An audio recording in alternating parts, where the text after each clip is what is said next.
All right, let's talk about the product rule and the quotient rule. So we'll talk about the product rule first. So product, it's kind of sticking up there. Product rule. All right, so with the product rule, let's say we're taking the derivative of two functions that we're multiplying together. That looks a little bit fuzzy. Let me try and make that better. Okay, so we're taking function f times function g, and we're doing the derivative of that. Now, I'm going to use a little bit of, this is kind of the shorthand way. This is really, f of x and g of x. Just when we're writing the product rule and the quotient rule, it can be a little bit easier to see if we write it in this shorthand notation. That way there's a little bit less going on. So it's still the same stuff as you'll see in the book and other places, but it's kind of the easier way to write it. So what we're going to do here in this case, we're going to take the derivative of the first function and multiply it by the second function. Then we're going to take the first function and multiply it by the derivative of the second.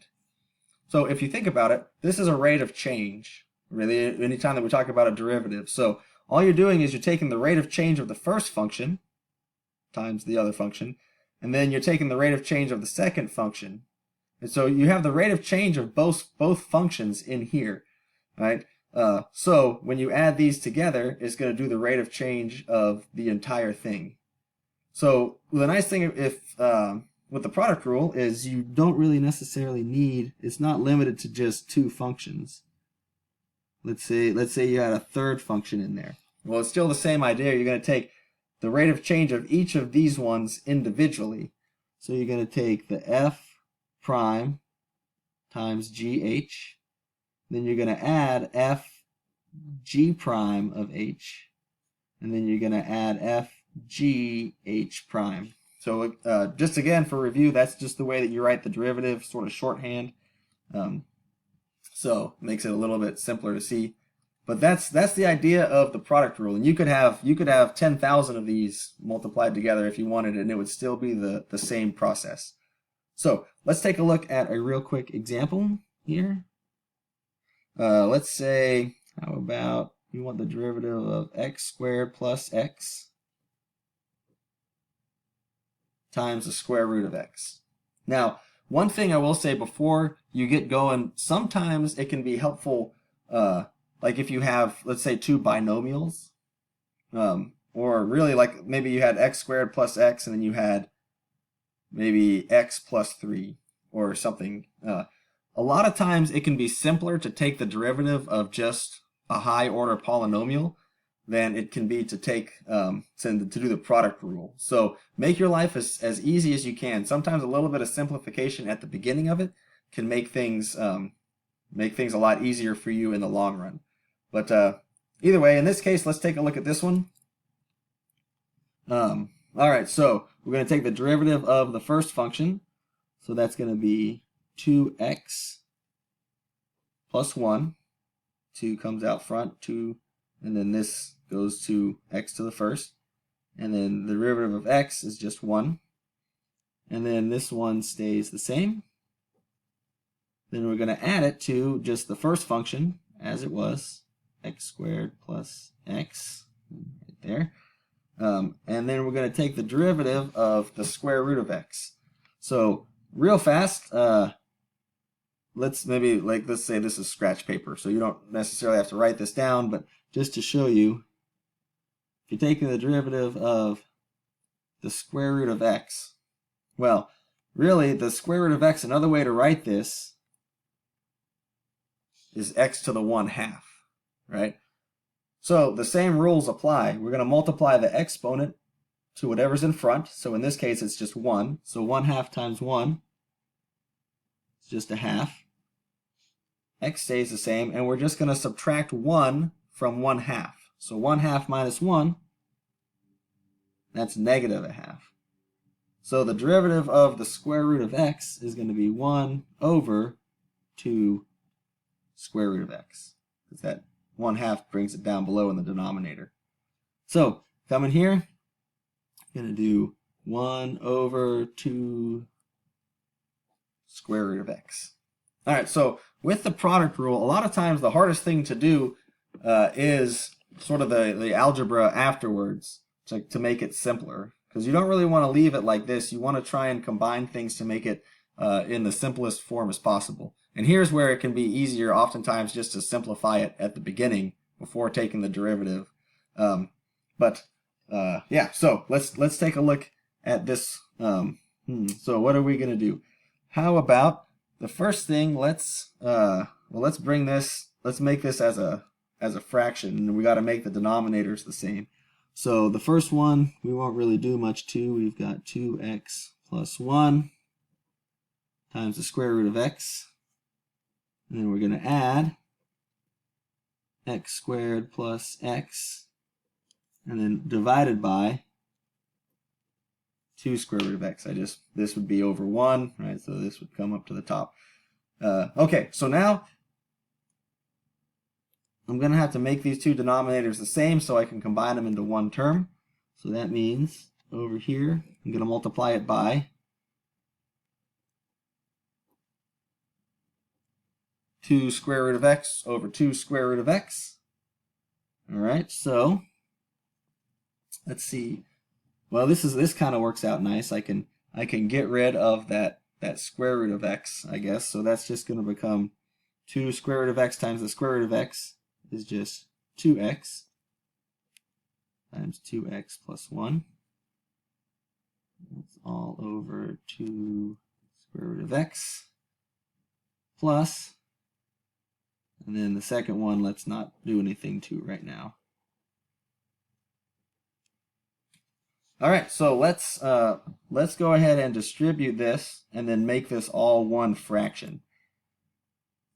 Okay, so 2x times 2x, that's going to be 4x squared. 2x times 1 is 2x. Second part stays the same.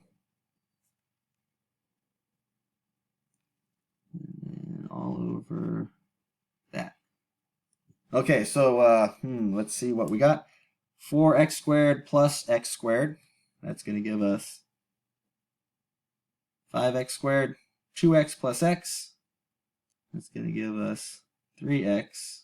All right, so see, this is looking a lot better already. But we do. Whoa, I'm throwing things. We do have some kind of a little bit of a problem in that we have a square root of x down here. So we need to get rid of that. So let's go ahead and let's multiply this by this square root of x. That's an x, sorry. Over square root of x. So and that's multiply. Haha, that wasn't my best. Okay, yeah, let's make that more of a dot. Alright. So now let's see what we got. Ooh, run out of space. I'm gonna scroll this down. Okay, so let's see. We've got x on the top. Let's go ahead and take that out.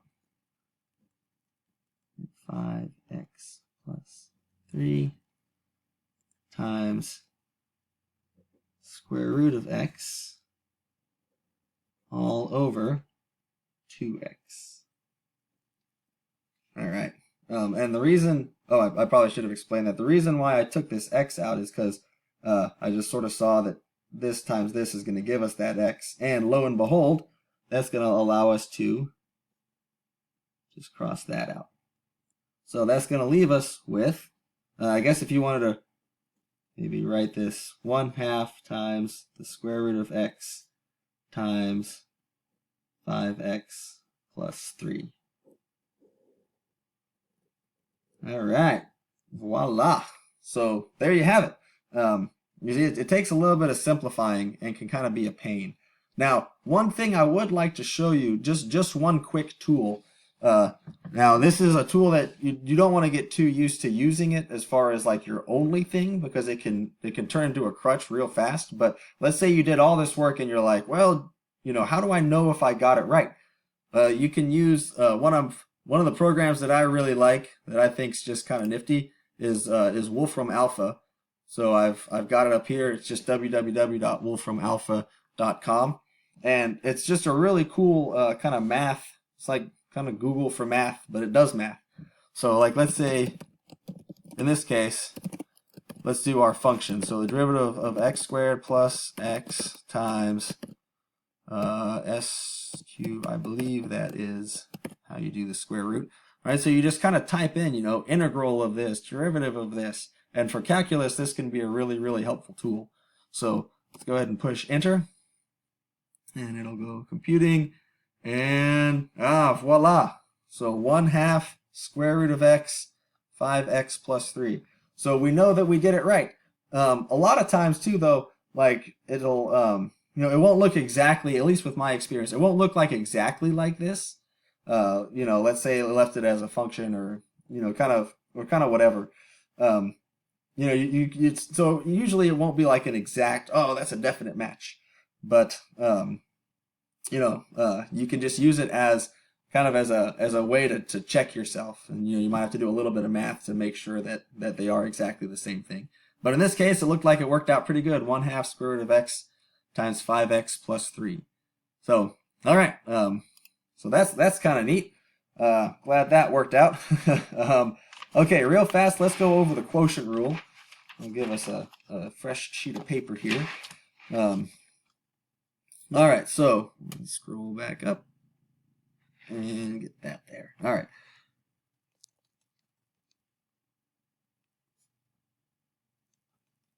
So the quotient rule, let's write this out. So you're taking the derivative of the function f divided by the function g. All right. So that's just going to be f prime of g minus f g prime all over g squared. Remember, this is minus. Probably the biggest mistake that I make is that I do plus because that's so close to the product rule. But it's just a little bit different. So let's do a really quick example. How about 5x minus 2 over x squared plus 1? All right. Well, so let's get into it. So the first one is f prime of g. So the derivative of this of 5x minus 2, that's just going to be 5 times g. So that's x squared plus 1 minus 5x minus 2 times the derivative of x squared plus 1. So the derivative of x squared plus 1 is just 2x. And that's all over x squared plus 1 squared. So now we're going to simplify this just a little bit. I'm going to distribute for both of these. So I've got 5x squared plus 5 minus, remember that minus is going to go to both of those, so minus 10x squared. Negative times a negative is a positive, so that's plus 4x. All over x squared plus 1 squared. All right, so now let's simplify this a little bit. I've got 5x squared minus 10x squared, so that's minus 5x squared. The 4x just stays the same. And the 5 comes out like that. All over x squared plus 1 squared. There we go. So looking at that, I think that's probably going to be about as simple. We could try to maybe factor this and see if it comes out a little bit better, if one of these would come out. Well, it's just to the squared though. So yeah, looking like that's about as good as that one's going to get.